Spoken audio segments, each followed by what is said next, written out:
ചിരിയുടെ തമ്പുരാക്കന്മാർ ചിരിയുടെ പെരുമഴയുമായി എത്തുന്നു. ഫൺ ബേബി ഫൺ ഓഗസ്റ്റ് 30 മുതൽ ശനി ഞായർ ദിവസങ്ങളിൽ രാത്രി 8 മണിക്ക് നമ്മുടെ സൂര്യ ടിവിയിൽ. സാറ് കാണിക്കുന്ന കള്ളക്കളികളൊന്നും ഞങ്ങൾ അറിയുന്നില്ല എന്ന് സാർ വിചാരിക്കരുത്. ഞാനൊരു കള്ളക്കളി കാണിച്ചിട്ടില്ല, ഞാനൊരു ഈഗോയും കാണിക്കുന്നില്ല. എല്ലാം ചട്ടപ്പടി നടക്കണമെന്ന് വിചാരിക്കുന്നത് ഈഗോ അല്ല. നീ നിന്റെ ജോലി ചെയ്യണം. നിന്നോട് ഞാൻ ചൂടെടുക്കാൻ പറയില്ല. ഇവൻ ഇവന്റെ ജോലി ചെയ്യണം. അവനോട് ഞാൻ ഡ്രൈവർ ആവാനും പറയില്ല. ഇവരെല്ലാം ഇവിടെ ഇരുന്ന് തയ്ക്കണം. ഇവരോട് ആരോടും ഞാൻ കഞ്ഞിയും കറിയും വെക്കാൻ പറയില്ല. അതുപോലെ ഇവളിവിടെ തൂത്ത് തുടയ്ക്കണം.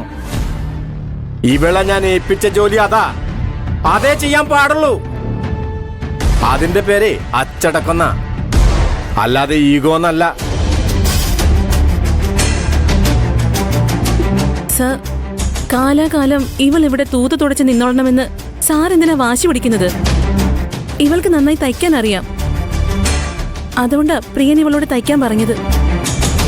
തയ്ച്ചതില് എന്തെങ്കിലും കുറ്റവും കുറവുണ്ടെങ്കിൽ സാറിന് ഇവളെ മെഷീന്റെ മുന്നിൽ നിന്ന് മാറ്റാം. സാറി കാണിക്കുന്നതിന്റെ പേര് അച്ചടക്കമൊന്നുമല്ല, മോഹൻ ഉപയോഗിച്ച വാക്ക് തന്നെയാ ശരി, ഈഗോ. കരുണാകരൻ സാറേ, അടിച്ചു വരാൻ ഇഷ്ടം പോലെ ആളെ കിട്ടും. നല്ലൊരു ടൈലറെ കിട്ടാൻ വലിയ പ്രയാസ. ഞാൻ പറയാതെ തന്നെ സാറിനത് അറിയാലോ.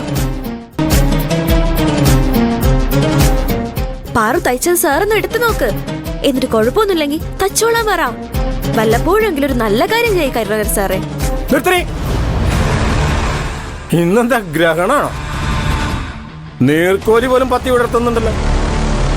ഈ കരുണാകരൻ വിചാരിച്ച മിടുക്കികളായ 100 കണക്കിന് ടൈലർമാര് വരി വരിയായി ഇവിടെ വന്ന് നിൽക്കും. തൂപ്പുകാരികളെയും കിട്ടും. ഈ പട്ടികാട്ടുകാരിയും വീട്ടിലുള്ളവരും കഞ്ഞി കുടിച്ച് കഴിഞ്ഞോട്ടെന്ന് കരുതി മാത്ര ഞാൻ ഇവിടെ വച്ച് വാഴിക്കുന്നത്.